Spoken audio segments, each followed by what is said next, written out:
这又是立柱，应该是阿里松碰到了啊，应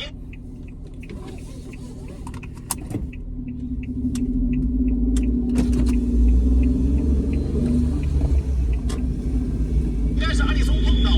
哇，这一脚把自己人打倒了。踢出界，踢出界啊，先踢出界看一看，一夫当关，万夫莫敌，管你是谁，对手还是队友，一样扑。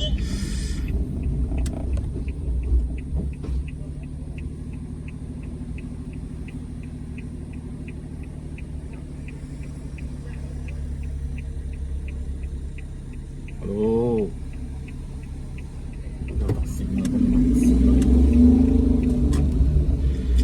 所以有些时候这个巴西第一本什么 no？ 哎，真的有时候我发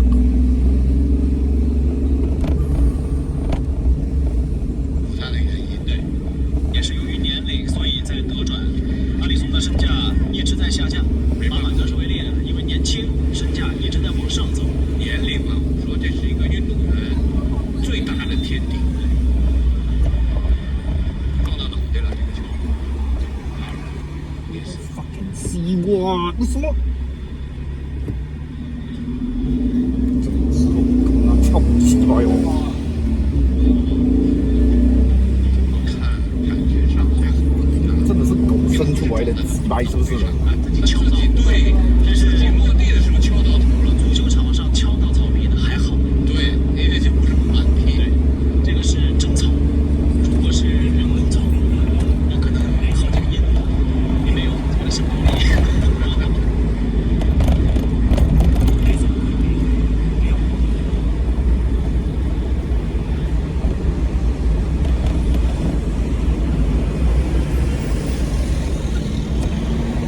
哎，琼斯这个球你怎么回事啊？大卫尼要自己打，哎呀，中心脚整个踩滑了。人家这个球我觉得琼斯的问题了，裁判已经把所有人都赶开了，把球给你了，你这个你看啊，裁判把所有人都赶开了，把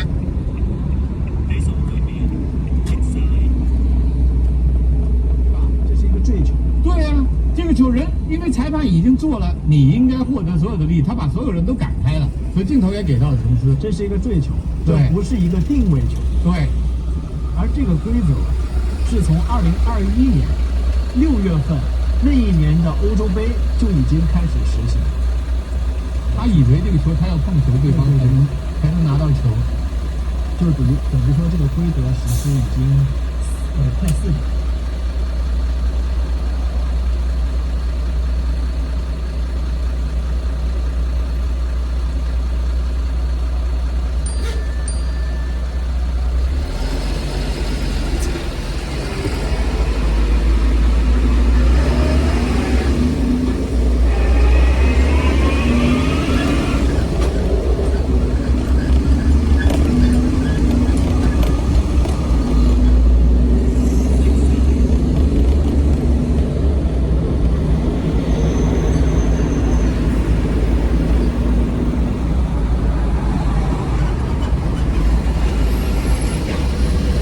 来啦，真的可以 fucking accelerate 吗？哇，懒耶！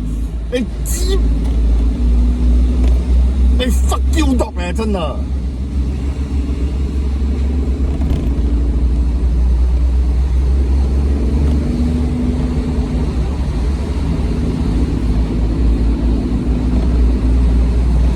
你这个嘛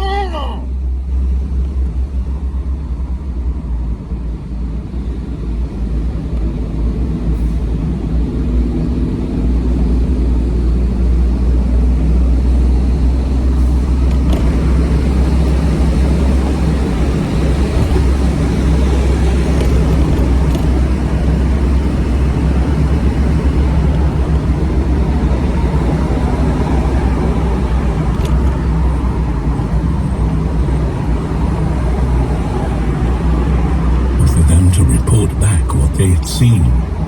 Legend states that when the first of these men was lowered into the dark pit, he saw something so terrifying that he let out a scream, unlike anything anyone present had ever heard. Even more harrowing, when he was finally hoisted back up to the surface, he had the appearance of an old man, and his hair had turned completely white. Just what might reside underneath this centuries-old castle is open to debate.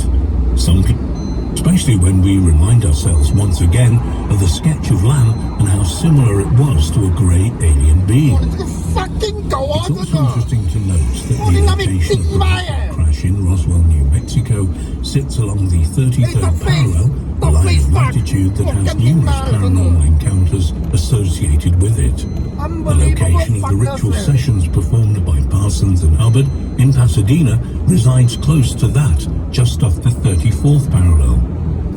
If this portal was left open by Parsons and Hubbard, does it remain open today? If this is the case, is there anyone so adept at occult knowledge as Aleister Crowley undoubtedly was that able to close it? And might this open portal explain a plethora of UFO sightings, as well as encounters with alien entities and even Bigfoot creatures that have swept through the United States and indeed the world since the late 1940s? And as well as the Roswell crash along this line of latitude, several other claims of downed UFOs exist here also. Might this apparent open gateway be to blame? If there is a connection between these portals that has apparently been opened by Crowley and then his followers after him, as well as the being or beings known as Lam, then what does that say about the many UFO and alien encounters, and indeed about UFOs and aliens in general? Are these entities not visiting us from different planets, but also from a different dimension? One only those adept in occultism know how to access. And might what we perceive as extraterrestrials from another world actually be entities from another dimension, one that runs alongside our own in ways that we are yet to fully understand?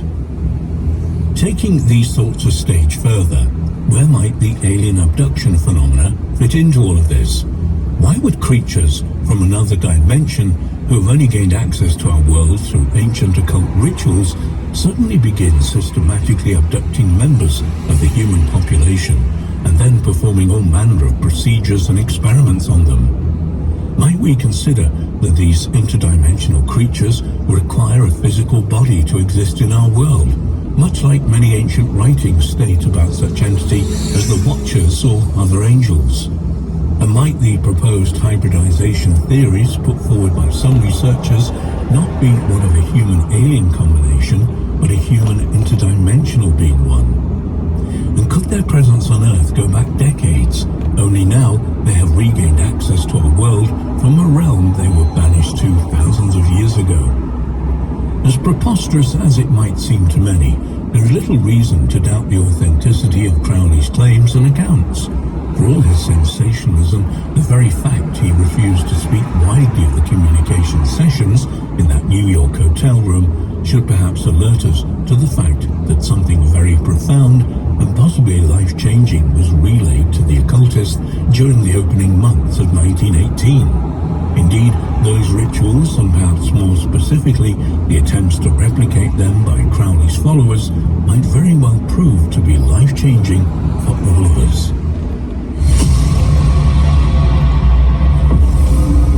According to the legends of the ancient world, and even those of our contemporary era, gateways to hell can be found all over the planet. From extravagant castles and ancient ruins to discreet doorways and tunnel entrances, and even run-of-the-mill urban houses in otherwise sleepy neighborhoods. Might these legends, however, stem from actual entrances to real-life locations deep under the ground? Indeed, might hell and those who reside there be very real, unseen part of our collective reality, an entire indigenous civilization that has existed alongside us, deep under the ground? Perhaps the best place to start would be a seemingly ordinary house in Indiana, in the Midwest of the United States. National attention was focused on the property in 2012 amid claims of ghostly goings-on within its walls and even claims of demonic possession. The tenants of the property, a mother and her 2 children, were the focus of the bizarre events, with the mother claiming to have witnessed her 12-year-old daughter floating above her bed. Even more disturbing, this distraught mother was witness to her 9-year-old son hanging upside down from the ceiling, as if he were being held up by a pair of invisible hands. Ultimately, the family could no longer stand the onslaught of unsettling events that were taking place, and they left the property. Not long after, having followed their case closely, the host of the television series Ghost Adventures, Zach Bagans, purchased the property in order to live in it and conduct his own investigation. He would claim to have had several encounters with demonic forces in the house, and asserted that a portal existed within the property that had to be closed. He would arrange for the house to be completely destroyed before having the rubble and debris collected and locked in a secure storage facility.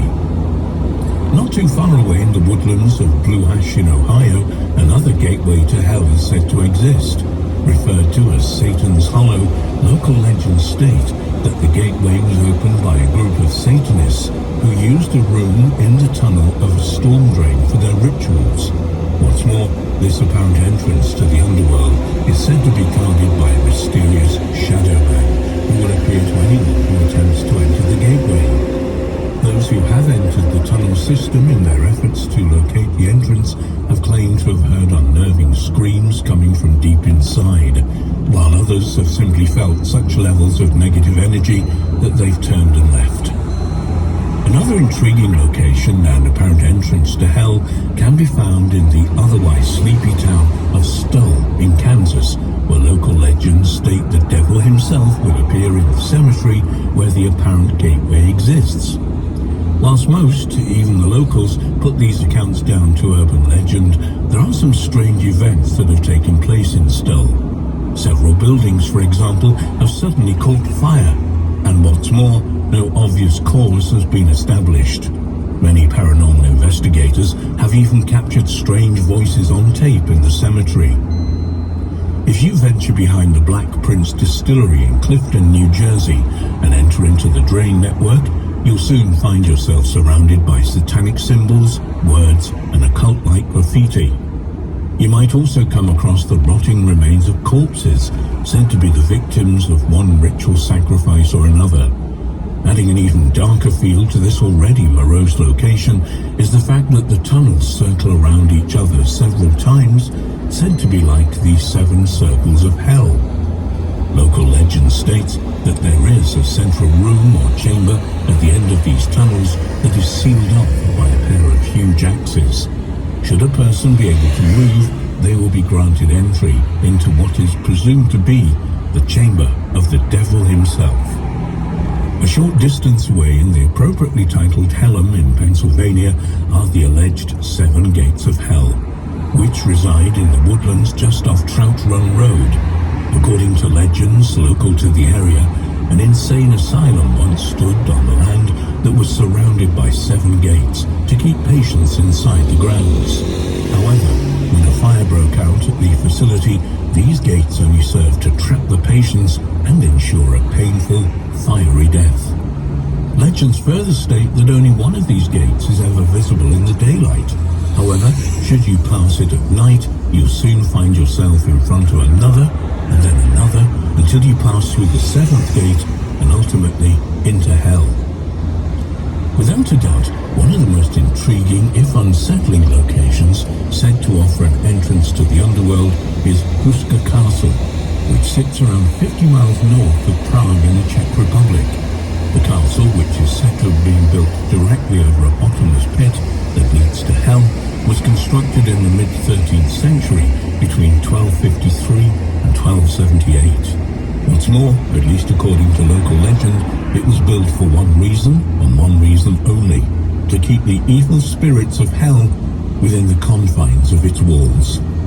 This is perhaps backed up by the fact that all of the windows on the castle are fake, and have simply been placed over the top of the thick stone walls. Directly over the alleged gateway to hell, inside the castle, is a small chapel. Only adding to the already macabre feel, it is claimed that local prisoners who had been sentenced to death were given the opportunity to have their sentences quashed if they agreed to help construct the castle. Part of their duties, however, was to be lowered into the apparently bottomless hole as far as possible and for them to report back what they had seen.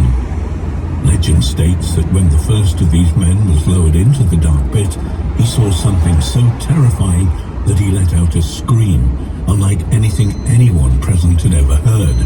Even more harrowing, when he was finally hoisted back up to the surface, he had the appearance of an old man, and his hair had turned completely white. Just what might reside underneath this centuries-old castle is open to debate. Some people believe there is some kind of portal below the small chapel, while others speculate the pit leads not to hell, at least as we would understand it, but to the underworld that is possibly inhabited by an indigenous civilization that is unknown to us. There are also many locations from the ancient world that have long been considered gateways to hell. The Acheron River, for example, which is a real location in the northwest part of Greece, also features heavily in ancient Greek legend and mythology as an entrance to the underworld, and is mentioned in such epics as Virgil's The Aeneid, Dante's Inferno, and Homer's Odyssey. Another apparent entrance to hell, according to the ancient Greek legends, is the Cape Mountain Caves in the south of the country, which was said to be an entrance to the underworld that would allow those who enter there the chance to avoid the ferryman, Charon. What is further interesting about this location is the fact that a temple for the god Poseidon, the brother of Hades, the god of the underworld, can be found here.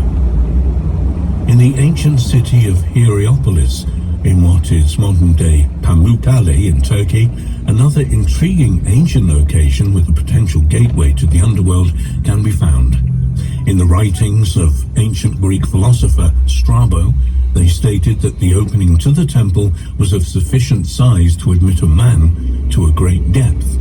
He would continue that once inside the entrance, the space is filled with a cloudy and dark vapor that was so dense it was impossible to see the floor. Even more concerning, any animals that entered the temple would die instantly. The ruins themselves match descriptions of what is called Pluto's Gate in ancient Greek mythology, which was a gateway to the underworld. What is further interesting about the descriptions of this location was a discovery made in 2013 by archaeologists of toxic gases that appeared to be leaking from the doorway of the temple. Much like in the writings of Strabo, thousands of years earlier, they would notice how birds that flew particularly close to the temple doorway would simply drop to the ground dead. Perhaps the fact that these locations can be found in such legends should alert us to the fact that these legends might have more truth to them than many of us might think. Are these many entrances to hell real? But do they in fact lead to an underground network of caves and caverns that make up an inner earth, as opposed to the fiery lair of the devil? Might they be inhabited by an indigenous species that withdrew and went underground thousands, perhaps millions of years ago? Perhaps these same entities were responsible for creating these legends in the first place, so as to deter people from entering these out-of-the-way locations deep under the ground. If there is any truth to these claims, then just who might this subterranean